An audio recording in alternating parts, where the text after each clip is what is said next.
This is Evolutionary Radio. This is your host, Trevor Kouritzin. I'm super excited about today's guest. Our second guest has been on the show once before, episode 180. If you go to evolutionary.org/podcast, you can listen to our previous episodes. We have over 200 office episodes. Joining us today for the second time is Dr. Scott Stevenson. Hey, we're live with video this time. Yeah, we're live with the video. Speaking of which, Steve is going through some technical difficulties. Steve, do you want to chime in on that? Well, the good news, guys, is most of you are listening to this through audio. The video is only on the YouTube channel, so it's not even an issue. But those of you who can't see me, I'm invisible right now to you. That's because Windows basically isn't compatible with my headset. But the audio thing, hopefully you guys enjoy listening to me through my iPhone here. So I'm very old school when it comes to technology, guys. I'm very dumb when it comes to that. I'm missing the geek gene. So we can thank Bill Gates. Well, yeah, Dr. Scott Stevenson, we're so happy to have him back. What have you been up to since we last had you on, Doctor? Gosh, well, the dog that I still have the dog that was causing audio and other technological issues last time because I had to vacate the house. She's with me with my two other dogs. We're on a road trip. We drove out from Florida to the Olympia, and I'm actually in Arizona right now seeing friends.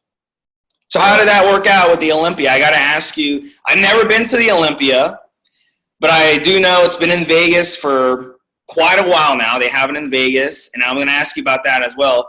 But how does that work going to the Olympia? Do you have to buy a ticket? Do you get to watch it in the crowd? How does that work exactly? I would imagine it's very hard to score a ticket to it. Oh, no, the tickets are easy to get it. And I don't think either night at the show it was actually sold out. For what it's worth, Steve, I think, at least for me, you're coming through about twice as loud as Trevor. So other listeners, maybe because it sounds like you're trying to over-amplify your voice. It might be too much because I'm having to adjust back and forth. So I don't know if Trevor, are you getting that on your end as well? Yeah, Steve's really loud. He's a bit of a loudmouth. Okay. So yeah, well, because you'll get a complaint because I've had the same issue happen. So we'll cut that off right now. The Olympia, gosh, it's at the Orleans. It's been at the Orleans. It's at the MGM Grand, I think, for a while. It's been at the Orleans, which is it's not the top casino hotel, but they have a decent arena, and it's easy to score tickets pretty much.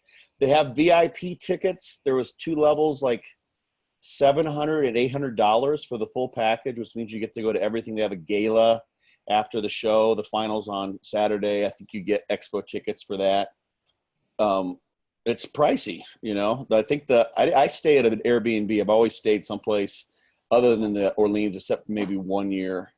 But getting just tickets to the show aren't hard. The interesting thing is, and this is the same way at a lot of shows, it's a bodybuilding show. You're looking at a human being. So literally, unless you're in one of the premier tickets, unless you're like within 20 or maybe 40 feet, you're better off just watching the Jumbotron. And I've had like some of the best tickets down in the orchestra section where you would think you'd see things as well as anyone. And I would just end up watching the Jumbotron because people are too far away. So what people saw on TV, although every once in a while you can get a little view, there's always a difference between what you see in video or definitely pictures compared to real life, was probably as good as 90% of the people who paid for tickets. It's kind of just the idea of being there, and just watching all the celebrities walk past you and just sort of being part of the atmosphere that people like. That's the cool part of it. I'll let Trevor jump in. Can you hear me better now, by the way? Yeah, you're a little bit more quiet. Yeah, I can hear you. Yeah, more further. But I want to ask you because, historically the Olympia has been like in different countries around the world. And then now it's been in the United States, New York, Orlando, I think Boston maybe 1 year. And, it hasn't been around the world. Do you agree with that? Because I think it'd be pretty cool to have it in a different country every year. What am I missing on that? Because why Vegas, of all places? What's so special about Vegas? It's so cheap to fly to Vegas. They probably have – I have no idea what Robin Chang has done as far as arranging that and why they do that. But you can get to Vegas from anywhere really, really cheaply. They keep having it in that same place. Yeah, they had it in South Africa when Arnold won it 1 year. It would be great to be able to travel. They've had it, I think, was it Sweden? Maybe one of Dorian Yates's wins. They've had it overseas, of course, but it's been, at least I want to say 15 years since that was the case. So I think it's just because it's Vegas. Vegas is because of the expo. They need that huge expo hall. Yeah. I mean, there are other expos they could have because they don't fill it out, but you're right. I think it's probably cheaper, and it's cheaper to get people there, which means more people pay for it. And, I mean, when it comes down to it, I could run down the list of competitors. At least half are Americans, I think, on average. So, if you could do a democratic vote as to where they should have it, that would be. But I mean, in the past, hasn't it been most Americans as well? Back when it was in other countries. Yeah. So I mean, I would think it'd be pretty cool, like to fly to Australia one year, fly to see the different countries and kind of have it more international. I'm just curious because I mean, I think they have it in Vegas just for the strippers. No, I'm just kidding. Because all the bodybuilders like to get strippers and no, I'm kidding.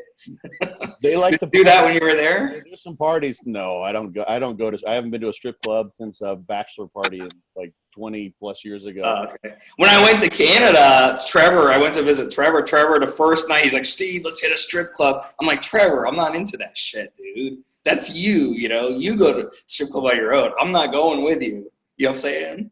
I'm not into that kind of stuff. I'm a very straight guy. You know what I'm saying? Why do I don't entirely trust you, given that Cheshire Cat grin on your face, man? What else is there to do in Canada, right? That I don't know. I actually, when I was 18, I got a part-time job bartending at a strip club, and it was basically the summer before I started engineering. So I was thinking, like, this is gonna be the best summer ever. I can't believe I landed a job bartending at a strip club. How wrong you were. It almost turned me gay. I don't know how much people know about strip clubs, but the agency that all the strippers work for is run by Hell's Angels. So most of the strippers have some sort of substance addiction, and they're just working to pay off their addiction. And just seeing how depressed those women were and what they would do for money, like it literally almost turned me gay. That was the worst idea I ever had. I take back my previous statement. When I lived here in Arizona previously, I went with a friend of mine who's now a therapist. She had literally a kind of a project she had to do. She had to go to went to a couple strip clubs so she could psychoanalyze essentially what was going on there and talk with them. And it seemed like there was sort of three kind of categories. There's women that they just got horrible drug addictions, and this is a really, really quick way to do that. Then there's women that just are making their way through with a school or what have you. I mean, I've known some people who've worked at strip clubs, women who work at strip clubs who this is a just quick and easy way to make money, and they don't judge, they don't care, like the ethical and the sliminess and whatever other issues that come up, they don't care about it. And then actually I knew one person, she was a neighbor of mine, who really enjoyed, she had this, she kind of liked the way that she could control and manipulate men. It was in part because of what had happened to her recently. And it was like she was exacting her revenge on the male of the species. Oh, dude, they part of my language, they totally fuck with the men. Oh, what they do is they get their phone numbers and they'll be like, oh, I want to visit you so bad, baby, but I'm at work. You should come. Pure manipulation. Like, yeah. It's horrible. But so unreal. It's like, oh, come on. It's like, that's why I just can't fathom how anyone could actually get aroused from any of that. It's just so obviously insincere to me. It's like, oh, come on. You're not in the least bit attracted to me. You just want my money. Like, what are we talking about here? I don't get it, but people can fantasize, so that's obviously. Well, doctor, not all of us are good looking like you and a doctor. Yeah, right. You get a different girl every night, from what I've heard. People like me, we gotta pay. You know what I'm saying? We gotta pay for some action. Hey, this is not where I'm going with this podcast. You guys. All right. All right. Yeah, we're just messing around. So, Dr. Stevenson, the reason I want to get you back on this podcast is you wrote a very interesting book called Being Your Own Bodybuilding Coach. And yes. Very, very interesting philosophy. The first question I have for you is, where did the idea to write this book even come from? Actually, I started working on this with someone else like over 3 years ago. And that person, decided to do some other things. And we were trying to figure out something to do, some sort of a book to write, and something that was kind of nutrition oriented. And I came up with that concept, and it was basically sort of I was thinking about what is needed in the industry right now. Like this was just a few years ago, and I think it's obviously still the case.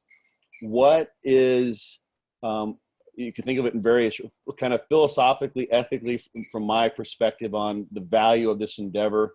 What are people missing? What could people be getting that they're not getting? And then also and I'm a great business person when it comes to other people, not as much for myself, but like what also would possibly sell. Like I could write a book that no one would buy, and that might be a nice achievement for myself. So the thing that I'd been noticing and seeing, and is still the case, is that now versus 20 years ago when I started bodybuilding and competing, it's almost as if, and I've run into this like literally so many times, like hundreds of times, people presume that they need to have a coach, that this endeavor can't be done without a coach. It's sort of like, we think of like American football or any team sport, you just have a coach. But you could actually do those sports without a coach per se, but that's really, because you have a number of people, you need to have some sort of organizing force. But bodybuilding is really an individual endeavor. You can have teams, team whatever, team John, team Bob, team Susie, but it's you. And there's so much value to be derived from the exploration and the learning and the manipulation of things that you do. And this is my opinion. Some of this has to do with sort of it's probably my proclivity, maybe genetically, and my family of origin. I learned to sort of be sort of very independent and self-subsistent. I found a lot of value in, like, when it gets down to crunch time, trying to figure out how to make those decisions that were really tough, because then being able to do that, it made everything else seem much easier. And I learned a lot in that way. So there was some carryover. There's an old notion that I picked up on many, many years ago that competitive endeavors, sporting endeavors, athletics should somehow, they should be sort of a microcosm for what we do in real life if they're to have value, and that there should be some way in which those experiences carry over the rest of your life otherwise. And gosh, I mean, dieting down for show, every time I've done one, literally, I mean, I can recount the different kinds of experiences I've had. It's always been a growth process for me. And I think when a lot of people take on a coach, they rob themselves of that opportunity to a certain degree. Not necessarily, they're still doing the dieting, they're still doing the training, they still have to do the quote unquote suffering, but a lot of the decision making, a lot of what's going on in terms of day to day dealing with things, if you have to rely upon your own wherewithal, you grow from that, you benefit from that. And it's hard to do when you've got all this, especially now with social media and the internet. There's so much information that's all over the place. Like if you wanted to pick up, even imagine someone with the YouTube videos that cover almost every topic, but they're all over the place. They're not organized in one way, shape, or form. It's kind of like, imagine a map. And in my promo video for the book, I called it a map or a compass that's been like shredded like a puzzle. And in order to kind of find your way along the landscape of getting ready for a show or improving yourself as a bodybuilder, you'd have to piece all those things together and just hope that they were pieced together in the right way. Well, I wanted to try to create a map so that people realize, okay, here I am. I'm in Connecticut. I want to get to Brazil. I got a map. I don't have to hire someone to take me there. I can actually make that trip on my own. Here's a map to do it. I'm at X% body fat in the off season. I don't like the way I look and only how I feel. I want to get up on stage for whatever reasons my drive a person. And I want this to be something that really deeply, profoundly improves my self-esteem, improves my ability to handle life struggles, what have you. I need some kind of a starting point, something to get me there. And that's what the book's about, to be a map, to be a compass, so to speak. Before we start listener questions, one question I have for you, Dr. Stevenson, is, You're a smart guy, right? I mean, you got a PhD. You know what you're doing. Doesn't always mean anything, but yeah. Okay. Anyways, Right. when you look in the mirror, you're probably not happy with what you see, even though you're jacked as shit. As bodybuilders, we look in the mirror and you know, like, I Yeah. can have the best chest and abs in the world, but I'd look in the mirror, I'd be like, well, my calves suck, or something like that. My question is, being your own coach, wouldn't you run into issues of not being subjective? Because as type A people, we're our own worst critics. That's one of the glorious growth processes that comes from battling through that struggle, is because one of the simple things you can do is think to yourself, because there are a lot of people who are really good coaches, they just can't coach themselves. So you can simply step outside of yourself as a third person, say, what would I do if I had person X in my shoes in terms of changing the diet, in terms of changing the training, what have you. So you can depersonalize and dare I say, even perhaps dissolve the ego association that you have with your body and the endeavor to a certain degree. And the ego is in a Buddhist tradition, for instance, ego is kind of a problematic little booger. He kind of takes control and allows us to have attachments to things, which it's been said are the root of all suffering. So you can step outside of that to a certain degree and learn to see yourself and see the process in the grander scheme of things. One of the things that has happened several times, it's sort of funny, you can become so self-involved with your dieting process.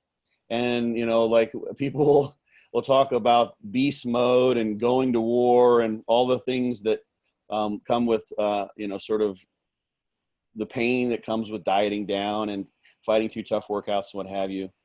And if you really look at that, like it's sort of silly in a certain sense, because it's all choice. It's all our decision to do that. So you're forced, you're sort of in a compression chamber when you're coaching yourself. You're forced to step outside of that intense ego involvement in the journey that you're taking and see it from an objective standpoint.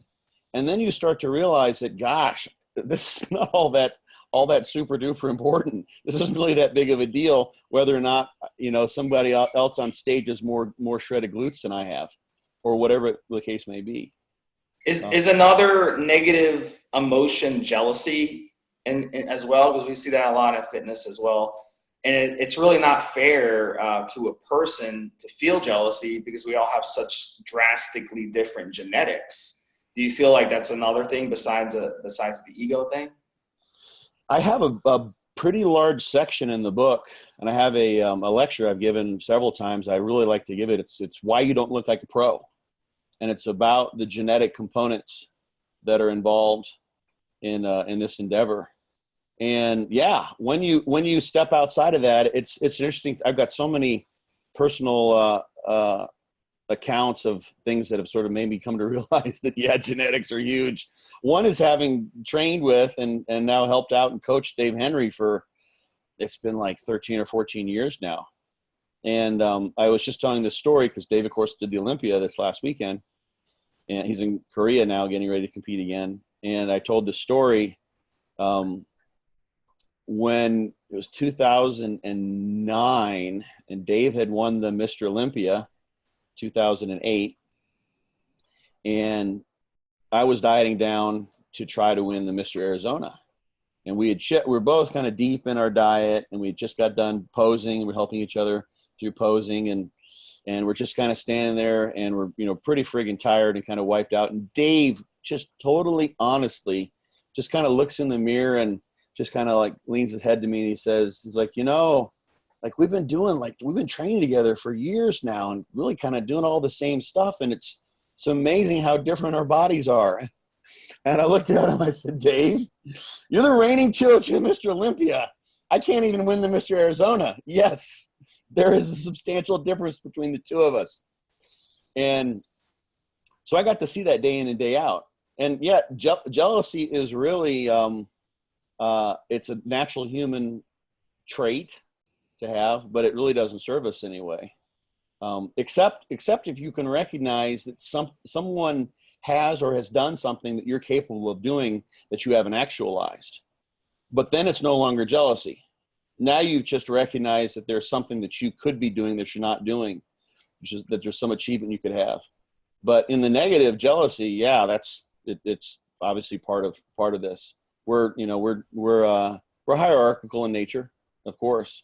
So we want to be the top dog.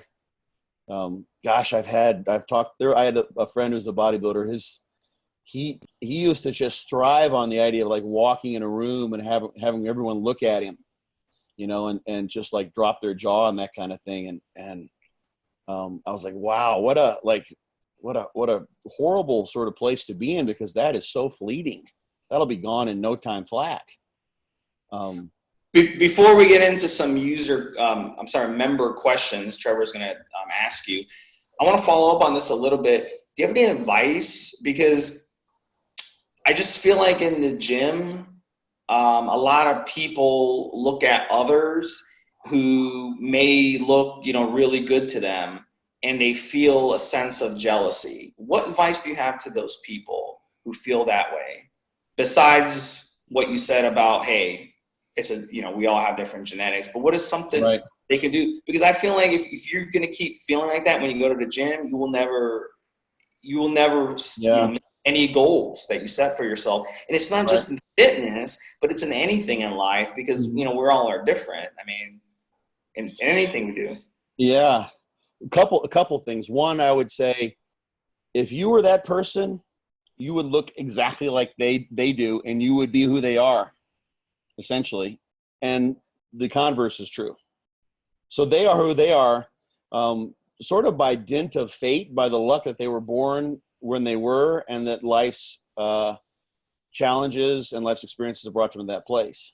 So being jealous of someone is kind of like, it makes as much sense as, you roll a dice and they roll a die, and you each roll a die, and they roll a 4 and you roll a 5, and 4 is a better number. It's like, okay, it does nothing but bring you suffering and pain to wish that you were someone else.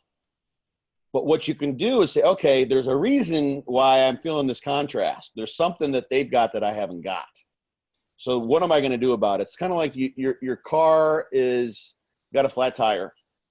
So you can just go bonkers, start kicking the car, get pissed, which doesn't really serve you anyway. And you're basically just beating yourself up. You're just suffering in doing that. Or maybe you can go through a little bit, because that's normal. Like, it's, you don't have to become some enlightened being, but, go through the fact that, this friggin' sucks. I hate the situation. And then you can do something about it. So take that information. Okay, that person is phenomenal. What do I know about them? Well, you can go up and ask them, hey, can I talk to you when you're done training? I got some questions for you. I just want to ask. You look friggin' phenomenal. I'd like to learn from you. Or do you have a website or Instagram? How can I, so you can pick their brain.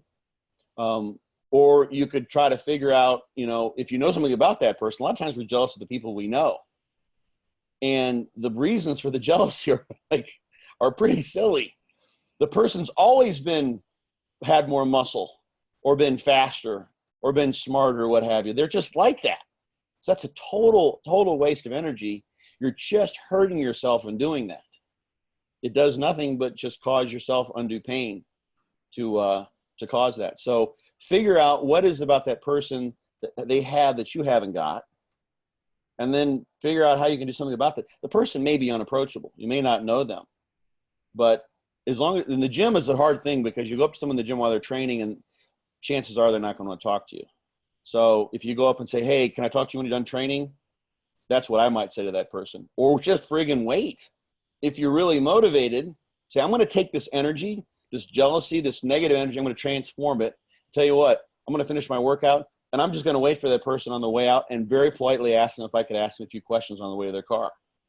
If they're an asshole, well, then you got nothing to be jealous of. They're an asshole, right? So you probably wouldn't want to be them anyway. So you learned something there already, but maybe you'll get something from them.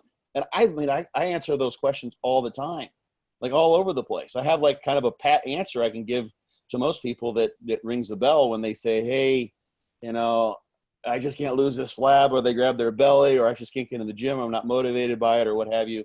And I give that answer. It's really easy to do. So someone who's the object of jealousy probably has been asked those questions already.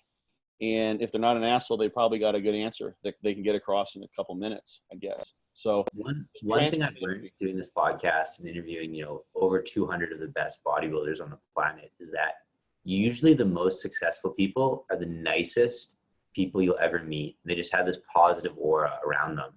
And I really think like there's something to that.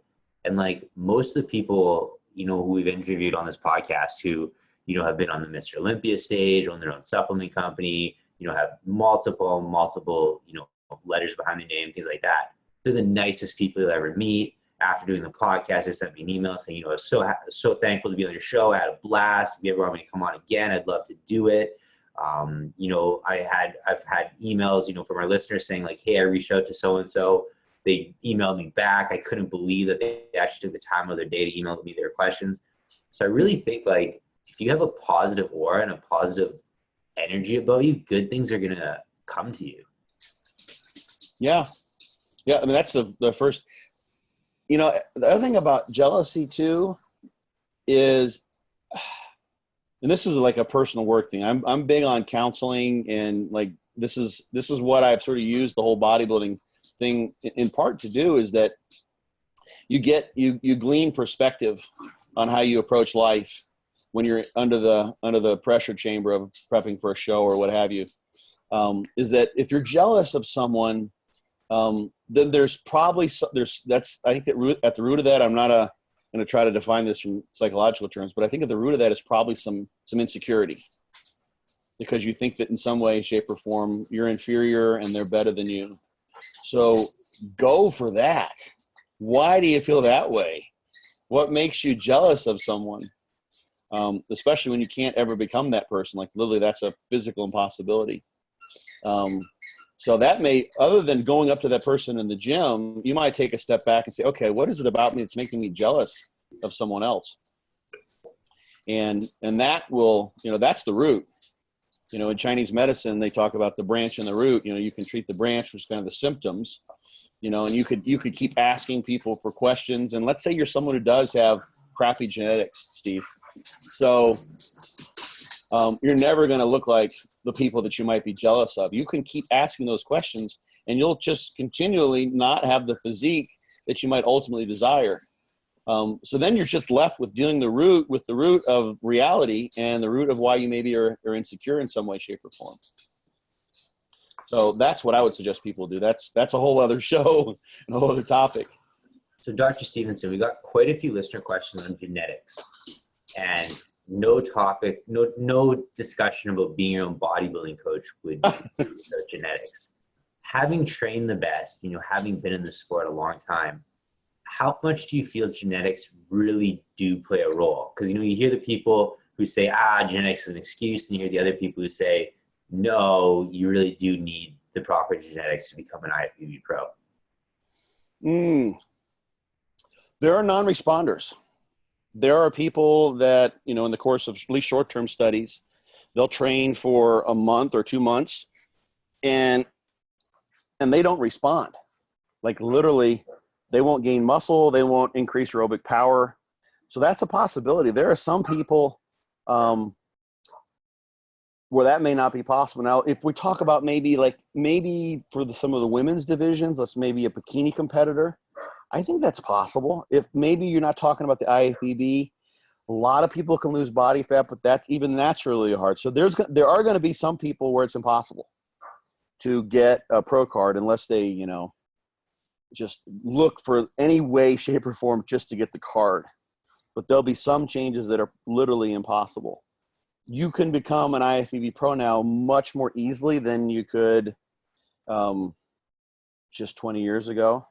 You can bang away for decades, let's say someone who's a bodybuilder, and I've had people I know do this to kind of recognize maybe they were a bodybuilder and they went into classic physique, so they snuck in at the right time and they got their pro card, or they're a women's physique division and they won in the masters category.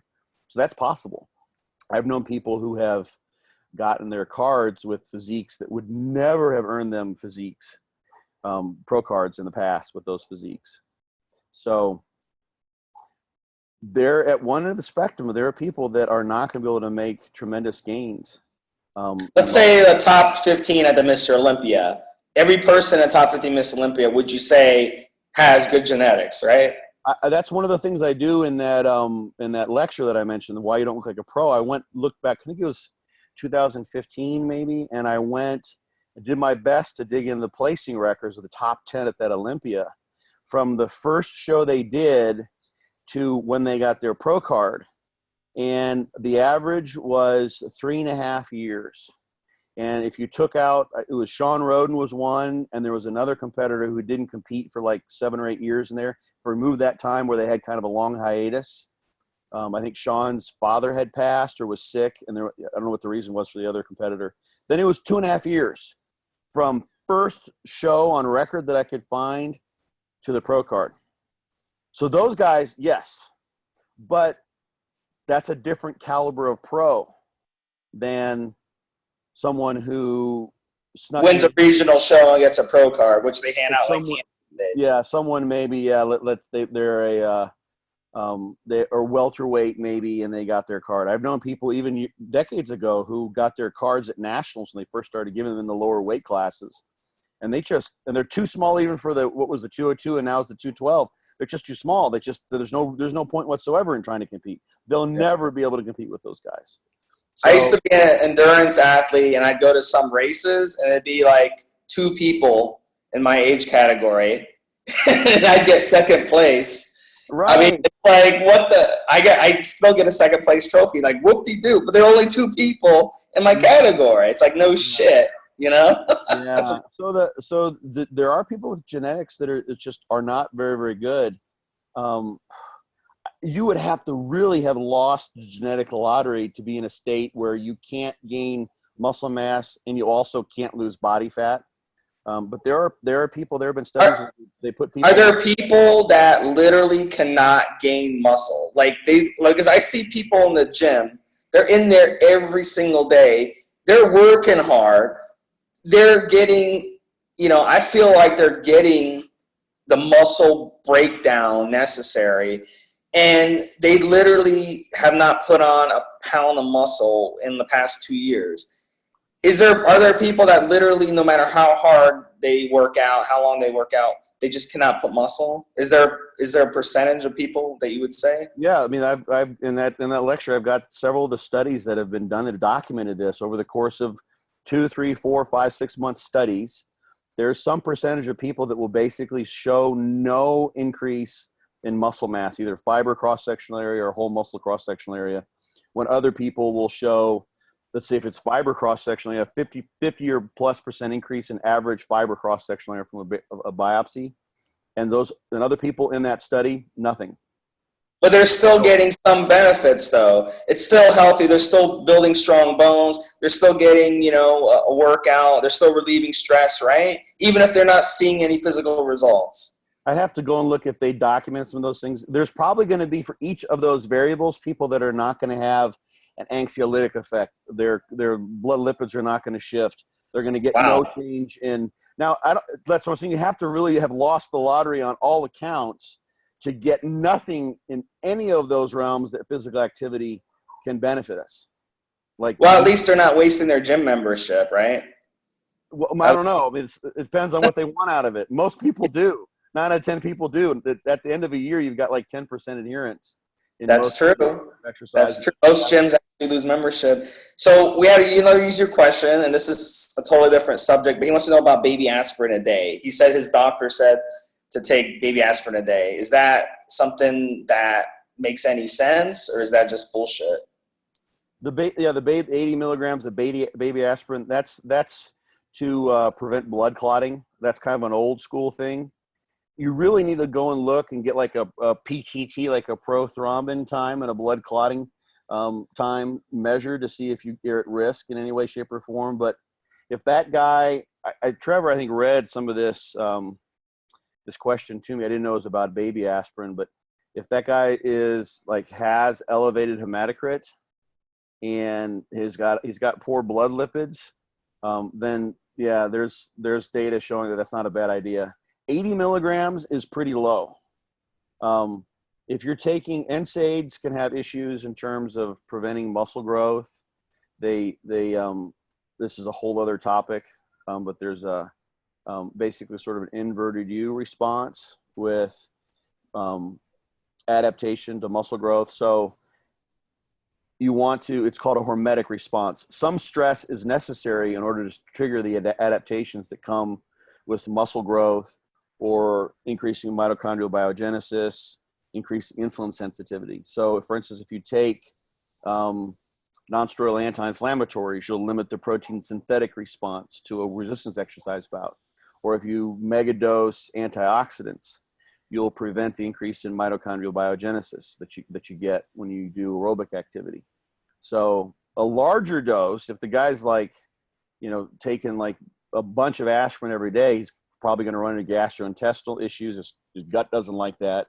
And you could be limiting the adaptations to muscle growth or to increase in insulin sensitivity. I wouldn't worry about an 80 milligram baby aspirin in that regard.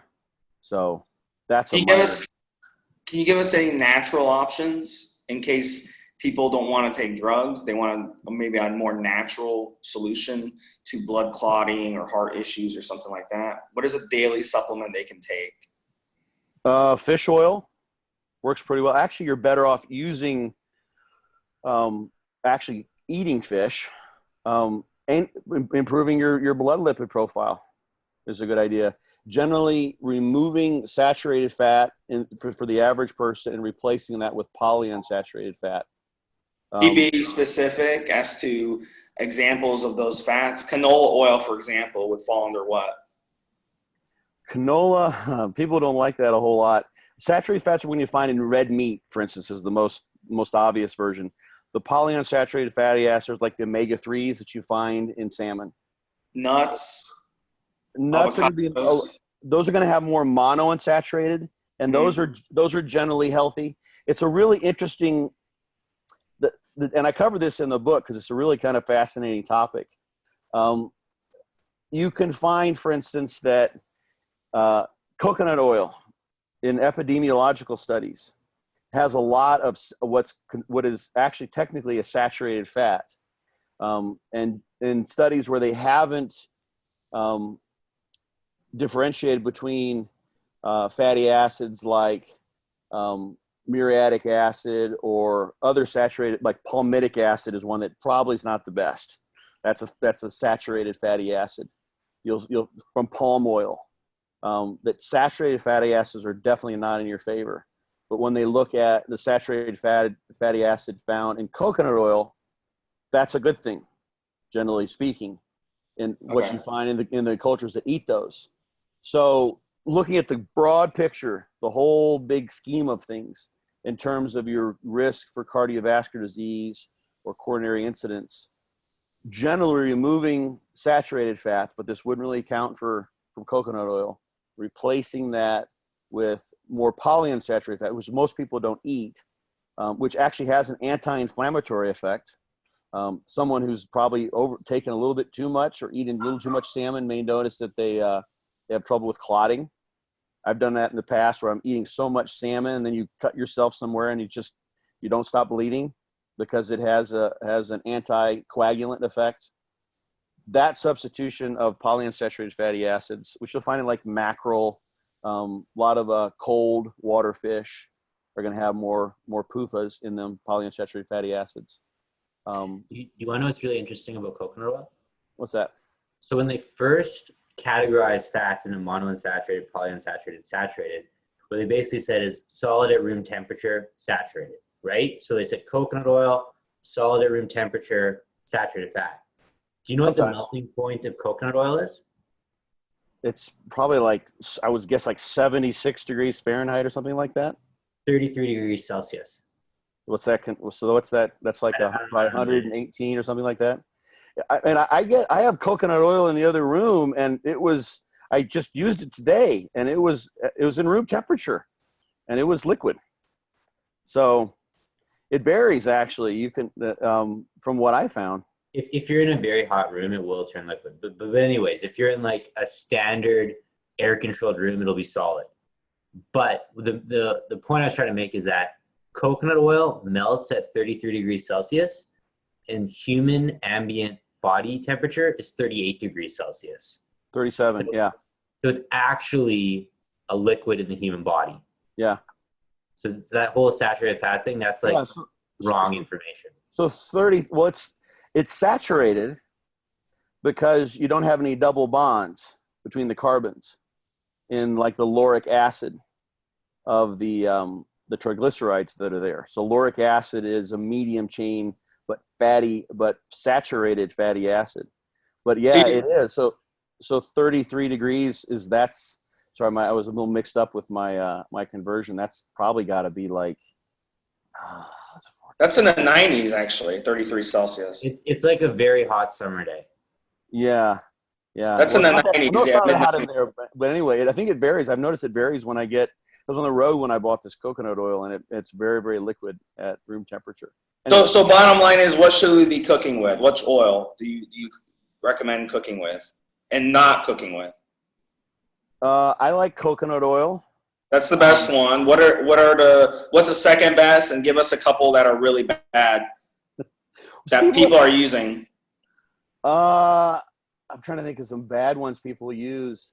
You want something with a high smoke point, so macadamia nut oil is a good one as well. Okay. That's got a lot of monounsaturated fatty acids, and extra virgin olive oil is also a good one. But it has to be the real stuff, because they do fake a lot. I think I read something that 50% of olive oil is some other oil, and that legally they can do that. Yeah, you got to read the labels, of course. Yeah. I mean, unless you know for sure this shit's like directly from Italy and it's legit olive oil, don't trust that shit. Like, don't trust a $4 thing of olive oil from Walmart, because it's probably half of it is probably vegetable oil. Yeah. Oils can go rancid too. They can oxidize pretty substantially. It's interesting. There was actually a study where they looked at the effect of oxidized, really literally rancid fish oil, and it didn't matter as far as the impact on blood lipids, which I thought was interesting. But yeah, like if oil that's been sitting out or been like gotten really, really hot or been exposed to a lot of heat and or light, not good. But so here's I got another user question here, because this ties into it. He says that he likes to eat at Whole Foods. He likes to eat at the hot food bar, and he notices more and more things at the hot food bar contain canola oil. And he wants to know, according to Whole Foods, it's something healthy, it's something safe, but according to what I've seen on YouTube, it is not. So he wants to know your opinion on that. First of all, do you live near a Whole Foods, I'm assuming, right? Actually, no, I don't. But there's one here in town where I am now. I haven't been to Whole Foods in at least 5 years. Because in their hot food bar, a lot of their stuff is canola oil, and I'm guessing it's because they don't want to waste the food. It's a good preservative. So is that something people should be consuming? I don't know that as far as like what happens with your blood lipids goes. No, I mean, as far as like health-wise, is canola oil something okay to be consuming? Because the ingredient they use is expeller GMO-free canola oil. That's probably okay. If that's actually the case, I wouldn't worry about that. Canola oil has a bad reputation because of the oxidation, as far as I understand it, is that it just doesn't get treated very well. It's used so ubiquitously all over the place that you can end up getting bad, oxidized, rancid oil, which isn't the best thing. But you should at home be using coconut oil. You shouldn't be using canola oil. Correct? I wouldn't use canola. I use those other three. Macadamia nut oil, extra virgin olive oil, something that's high in monounsaturated fats. I wouldn't try to cook with like it's interesting because you can cook salmon and you're still okay. You're not ruining it, but I wouldn't try to cook with like salmon oil or like flax oil. Flax oil is actually great. There's actually good evidence that more flax oil consumption is good. but that's probably because of the lignins that are in the flax, not because of the type of fatty acids contained in the flax oil itself. Flax oil becomes rancid very easily, so you never want to cook with it. Yeah, that's not a good one. You can tell it does, like it kind of I've never used flax oil, so I wouldn't know. Yeah, that would be, You don't want to. I wouldn't go with flax oil. I don't even think they have flax oil in the liquid form. Flax oil, keep it in the fridge, and then like add it to shakes or things like that. Yeah. You never want to cook with it. Yeah. Our next question is from the big dog, Scott. Hey, Trevor. First off, love the podcast and the forum. Learned so much from it. My question for Dr. Scott is, if on TRT, do you need to wait as long between cycles? As my natural levels are very low, I was wondering, is it still recommended to take a good size break between going back on a cycle? Thanks. So we're totally jumping topics now. So I cover this in the book actually as well. What I've kind of done is broken down and tried to ask some questions to help people figure out what their perspective is going to be. So if you're going on a steroid cycle and you're alternating between that and TRT, you're not recovering your hypothalamic pituitary testicular axis. It's basically staying depressed the entire time. So and this is just sort of an empirical finding. I don't know that I've ever seen this, because this isn't maybe the thing that you're going to get money to study. But if the longer you're on, be that TRT or a cycling back and forth, the less like you're going to be able to recover your own endogenous testosterone production. So almost no matter how long he takes, if he's not doing some sort of post-cycle therapy, somewhere in there, he's got very little assurance that he's ever going to restore endogenous testosterone production, and probably less and less likelihood the longer he continues that TRT cycle, TRT pattern. Can you give us, from what you've seen over the years, I mean, for me, looking at blood work, it seems to be like once you hit the 18, 20 week mark, then you start really running the risk of having a very hard time recovering. And I've never once seen someone on the forum actually recover who's been on like 6 months or a year. They've tried, but they have not. Have you seen anything like that? Because Dave Palumbo claims that he came off steroids and his natural testosterone levels are like 800-900, which I'm very skeptical about, but because I've never seen it, but maybe it is possible. So like, what have you seen from your patients and data? Well, I don't treat patients in that regard. I can have patients as an acupuncturist. I just call them clients most of the time. I have had clients that have used Michael Scali's power program for wellness restoration, POWER, PCT, which is the same one that Bill Llewellyn recommends, and restore spermatogenesis, restore fertility, restore endogenous production, and actually father a child after years of being on and off. But that's not recovering your HPTA. That's just boosting your sperm count temporarily. I'm talking about like coming off and actually like having 800, 900 testosterone levels, having a 5 or 6 LH level, like legitimately having your HPTA completely recover. Because there's a difference. Because that PCT, I would never recommend that PCT to someone trying to recover, because it's just throwing drugs at the problem. It's not really your body recovering. Yes, this person did fully recover without the use of any exogenous drugs. So that did actually happen. Okay, so it is. And how long were they on? For a year. I mean, I have to go for years on and off. A long-time competitor. Okay, so it is possible, but like it's probably like not. It's probably going to be difficult to do it. Like it's all over the map. Some people have really, really robust hypothalamic pituitary testicular axes. Some people cycle and they're fucked. That's it.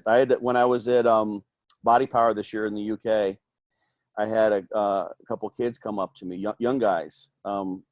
They were teenagers when they started doing this. One of them was maybe 20, and they were messing around with pro hormones and things they were reading about on the board. And this is a young kid, so he hadn't been doing this for very, very long at all, and he was shut down. He'd been shut down for like a year. I don't know that he tried a couple things. I can't recall exactly what the details were. This was 6 months ago, but that was it. He was shut down. But Any particular theory as to why some people they'll run a couple cycles and boom, they're shut down for life, but other guys can run steroids for years and then come off and completely recover, like your guy? Oh, that's a really good question, man. I wish I could answer that, because that'd give me some insight as to how to people could come back more easily. So it's just some random genetic freaky thing, maybe. Well, I mean, for instance, there's all sorts of things, and I cover this in the book as well, that dictate how well someone responds to gear. So there are variations in like the androgen receptor, a couple of different places. One that's been documented pretty well as far as sensitivity of the androgen receptor to androgens based on a certain section of the gene that changes the shape of the androgen receptor. So you can have, it's a section that codes for a glutamine amino acid. Androgen receptor is a protein, and it can range from I've seen 8 to maybe up to I think I saw 42 in one particular study. So the shorter that section of glutamine repeats, the more sensitive the androgen receptor. We may have lost either. Oh, there he is. So it could be that there's something to do with the androgen receptor receptivity in the brain. There's different, when an androgen comes into the cell, if we're talking about sort of classical androgen receptor binding in the cell, it dimerizes. There's some chaperone-like proteins that bring it in that will dictate where that androgen receptor binds the DNA to the androgen receptor elements and brings about whatever changes in the cell metabolism, whatever proteins get expressed when the androgen's doing its job in the cell. Those vary depending on, we were talking about the skin or the testes or the hypothalamus or the pituitary or bone or skeletal muscle or what have you. So there's probably polymorphisms. There's probably some variability in, just as you see when some people get horrible acne. Some people don't get any acne from some things. Some people grow like weeds. Some people don't grow hardly at all. There's androgen insensitivity syndrome. That's actually a real thing where people, and you see this, some guys they're pretty sure they're taking everything they possibly can. They know it's legit and they just don't grow. So there's non-responders to androgens. There's probably some variations there in terms of sensitivity in the brain to the negative inhibitory feedback that comes from estrogen and androgens. So we know there's, and this is a totally unknown one. Have you guys heard about finasteride, post-finasteride syndrome? Oh yeah. Yeah. So I don't know what's going on there molecularly. That's something's going on there, such that there's sort of a permanent dysregulation in some of it's in sex drive as well as endogenous hormone production in people that have used finasteride for a while. Basically, it sort of shuts down their libido for a long-term period. It happens to some, but not everybody. If it happened to everyone, we'd have figured this out long ago, I would imagine. I mean, there's probably some pharmaceutical cover-up. I wouldn't be surprised if some of the studies that they did, they were finding this in some people, and they just whatever, they're outliers, or they just didn't disclose. I'm not saying they did or they didn't, but I wouldn't be surprised if that did happen. But now we're finding years later, and it maybe takes a while for this to happen, people have this post-finasteride syndrome. Some of that's up in the brain.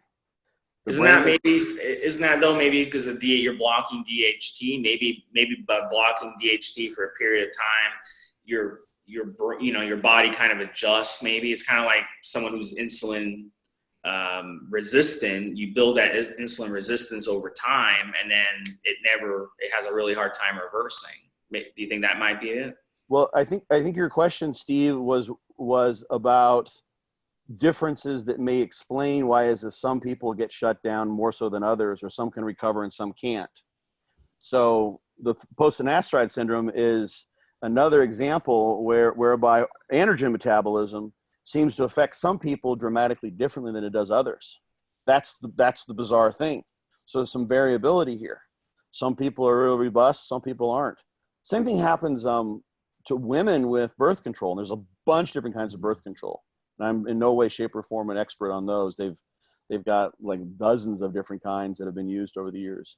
But some women do really, really poorly with birth control, and they have a really hard time restarting their cycle. I've known female competitors who've been on really substantially large cycles, like one who was doing testosterone actually at I think 500 milligrams, and she would have a period the week of her show if she was unlucky enough with that much testosterone in her system. You would think that would totally disrupt normal menstrual and ovarian cycling, but it wasn't in her case. That's like a full dosage a man would take. I know. Like, how can this friggin' be? But it would happen to her, and she'd be, of course, pissed. Are you sure her gear was real? Say what? Are you sure her gear was real? Yeah. Oh, yeah. Yeah, this is a friend of mine. Yeah, it was something she was using was real. Yes, without a doubt, because she was getting all the androgenic side effects. I knew a guy who was using 250 milligrams of testosterone a week from the pharmacy, and his testosterone levels were only like 300. Yeah. Yeah. And then like people are like, they're like, oh, your stuff is fake. He's like, I'm getting it from the pharmacy. I'm getting it from my doctor. How can it be fake? Well, now we know why. I mean, from now on, we're just going to link this podcast and be like, see, it's possible. Some people just don't respond. There's, yeah, I mean, I've had clients that I've sent to doctors for hormone replacement, older clients when they needed it. And they've reported back to me that that's one of the hardest things is that doctors, because they're scared of getting in trouble, they don't want to prescribe at doses that land their patients in a normal testosterone range. So like that guy might have needed 400 milligrams a week just to get up to eugonatal status for his age group, much less optimizing, in the 700 or 800 level. We know at least there's an enzyme, a phosphodiesterase 7B is the name of the enzyme. It's in the liver that's responsible for cleaving away the fatty acid from an esterified androgen like nandrolone or testosterone. And if there's at least two variations of that, and in one case, if you're quote unquote lucky, you get 60% greater area under the curve, or basically 60% greater bioavailability from just like a testosterone enanthate or cypionate if you have that particular enzyme. So that wouldn't explain this poor guy who is like getting nothing. You think his stuff is fake, but yeah, a couple of my clients who work with I shouldn't say the doctor. He's probably the best known hormone replacement therapy doctor. You've probably seen it, his YouTube videos. And the term he's used is a rapid excreter. So like it's probably a glucuronidation. So androgens will be one way they're removed in the liver is a glucose-based mode will be added to them. So there increases solubility and they can just be peed out. So they become sulfated, glucuronidated, and then they can be excreted more rapidly. So some people have more active enzymes for that process. So they just get rid of it more quickly. Well, Trevor wants me to finish it, but I'll say this. All the sources out there, all the underground bathtub gear being produced, link this podcast, because now when your customers say the gear didn't do shit for them or it was underdosed, you can just link this podcast and be like, see, Dr. Scott Stevenson said you might be not a responder. So no, our gear is not garbage. That would be a misuse of information, really, because if you're going to claim that, we have to have data to see what does the distribution look like. What's the likelihood? If you give subjects X amount, 200 milligrams per week, where is the midpoint and what's the distribution? That guy was an outlier. Mm-hmm. So what are our likely possibilities?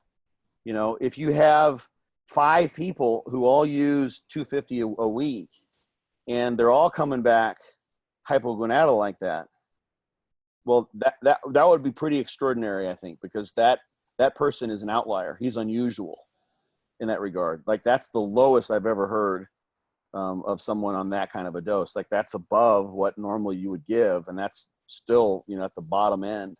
So you can't really do that if you're looking. This is you actually, Steve, unknowingly you tapped into one of my pet peeves. where people like to take science and scientific information and sort of misuse it to a certain degree. And that's what they would be doing, to say, oh, this is an explanation for everything. No, we need to look at the big picture. This person, but that's America, baby. That's the fitness industry. That's what they do all the time, the supplement companies. That may be the They case, love but to it do doesn't that. mean that I'm not going to battle against it. That doesn't make it right. Dr. Just Stevenson, because- I got one more question for you. Yeah. So all this talk about genetics, there's all these companies selling these genetic testing kits that you can buy on Amazon for like $200. Do any of these have any merit? Which are you talking about? Like a 23andMe and my family? Yeah, there's like 23andMe, and I think there's like muscle genes, and I've seen a couple of YouTube ads where it's like, you take this kit, and then it's going to tell you your genetics. It's going to tell you, whether you respond to high carbs, high volume, Jerry, no training. it told Jerry Ward that he was 1%. He was 1% African. So now Jerry Ward's telling people he's black. That's that was probably a haplogroup analysis or something. 1% of the people with his haplotype. That's a conserved area of the gene. So like the muscle genes one, and I haven't, Trevor, it's been probably a year and a half or a year or so since I looked into those and followed up on their references. There are a couple things. Even the good ones like Ancestry, or the ones that are well known that aren't trying to proclaim that there's some like magical information they have to tell you how to train or how to eat. There's a study that came out recently. There's a 40% false positive rate for genes for lots of disease states that people were checking for. So they can be wrong. They're not doing a very good job in terms of accuracy, at least in those. So that's an issue. Can you guys still hear me? I think you both have me on mute. I'm just making sure. Okay, good. Yeah, we hear you. All right, cool. Here's the missing piece from what I've seen, and I haven't seen any data. There could be some things I'm not aware of, but you do a study, and let's say you look at a gene for actin, or you look at some particular gene, and it tells you about how well people respond to training, or it tells you about performance level to some degree, or muscle mass. It's predictive in some way, shape, or form. That's different than a study that takes people and applies a training regimen or a dietary regimen to them, and then tries to sort out and explain after the fact why some people responded and other people didn't. Or starts off with an a priori hypothesis that this gene that's responsible for carbohydrate metabolism or fat metabolism or what have you is going to make these people more likely to do well in terms of fat loss when they have a low carb or a high carb type diet. That data that's the claim that's being made, is that this genetic analysis will in some way tell you how you should train or how you should eat or what have you. Those studies aren't out there that I'm, at least not published, that I'm aware of. I think I've seen claims that those companies have that data someplace, but I've never seen it. I've seen people post their results where they have some detailed analysis of what they're supposedly being told. I've never seen anything to substantiate that. So that's the missing piece. Trevor did it, actually. We got his results yesterday. He's 80% black and 20% French Canadian. But I don't see it. I mean, he looks just like a white guy to me. I don't know. I don't see it. Did you know what your Neanderthal percentage is, Trevor? No? I guess my girlfriend's sleeping with a black guy. I'll text her and let her know. Did you actually have like a muscle genes analysis done or another company? No, Okay. I was very skeptical, so I never spent the money. Yeah, they're making a kind of a conceptual leap there that I don't see any data to substantiate that argument. I just can't see how some $200 test is going to really be able to accurately analyze your DNA. It's just the cost of, you can do like I think it's $1,000 to do basically a full genome now for an individual. So $200 is not unreasonable. I mean, it cost 100-fold more when they first did the Human Genome Project years ago. So yeah, for $200 they could go in and if they had those data that suggest, people with this polymorphism, this variation of this gene, lose fat more rapidly with a ketogenic diet versus a high carb diet. And these people who have this gene should train with heavier loads, in the 8 to 12 rep range, and not do, higher rep training or what have you. If those data were there, then that would make sense. You could do a $200 test, and you could actually give someone some reasonable information. But I don't see that those data are there. They make leaps like, I think it's the actin-3 gene that's predictive of sprinting performance. That may be the one where the prediction was significant in men, but not women. There's some of that are gender specific too. So it kind of makes you wonder, okay, what the hell's going on here? Is this sort of we need to replicate these studies if we're going to actually make anything of them, because why would the gender make a difference in terms of something, basic to skeletal muscle architecture? So there's some genes that just basically allow you to figure out like why people are faster versus not so fast, or why they have more strength or whatever it may be. But it doesn't tell you about adaptation to training or response to dietary regimen. So they're just missing those pieces. They can kind of say, let's say that you have this gene and you have faster muscle. Let's say, I'm just making this one up now. So and then they'll say, well, you should train with higher loads because you're going to activate, type 2X muscle more so when you do that, or something like that. And that's even a bit wishy-washy. So they make like a double leap, and unless you're used to digging this kind of science, you don't see the logical fallacy that they're putting forth. So yeah, I'm not in favor of those, at least yet. Eventually we'll do that. Eventually we should be able to give people a massive amount of information and really, really target training and dietary regimens with genetic information, but the data aren't there yet, as far as I know. So, Dr. Stevenson, where can our listeners buy your book? BeYourOwnBodybuildingCoach.com or BYOBBCoach.com. BYOBB. I like that. That's funny. Yeah, I'm like, bring your own beer. No, it's BYOBBCoach.com. Easy to remember. That's funny. And for our listeners, if you want to listen to the other episode we did with Dr. Scott Stevenson, go to evolutionary.org/podcast and check out episode 180. Dr. Scott Stevenson, we really appreciate you coming on this show a second time. Cool. You're welcome. And for all of our listeners, I will have the link to his book in the show notes. Check it out. How much is it? There's a PDF for $60 on my site. If you get they're $100 for the hardback on Amazon.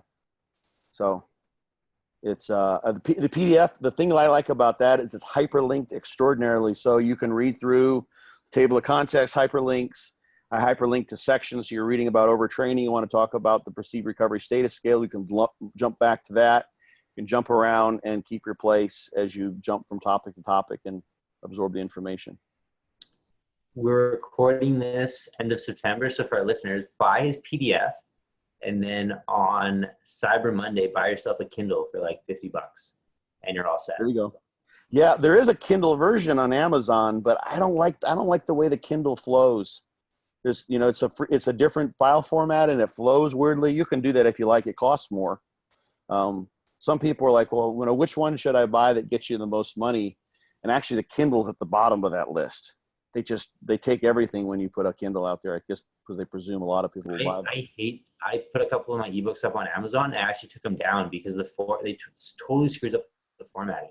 Yeah, it moves pictures all around, and sometimes the picture will not be where it doesn't make sense to have it there because the text is 2 pages away. And yeah, I don't like it much either. PDF's organized the way I'd like to have it. If anyone from Amazon is listening to this podcast, get your shit together. Your ebook upload system sucks.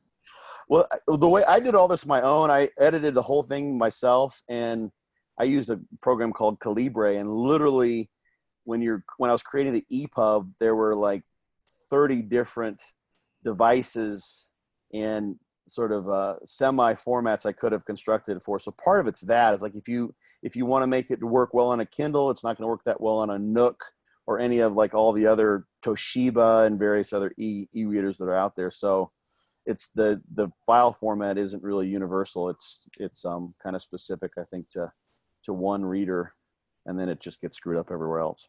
That's my guess, at least. For your host, Trevor Kouritzin, for my co-host, Steve Spee, and for our special guest, Dr. Scott Stevenson, this has been another episode of Evolutionary Radio. Live your life, look good doing it. Thanks for listening. All right, guys.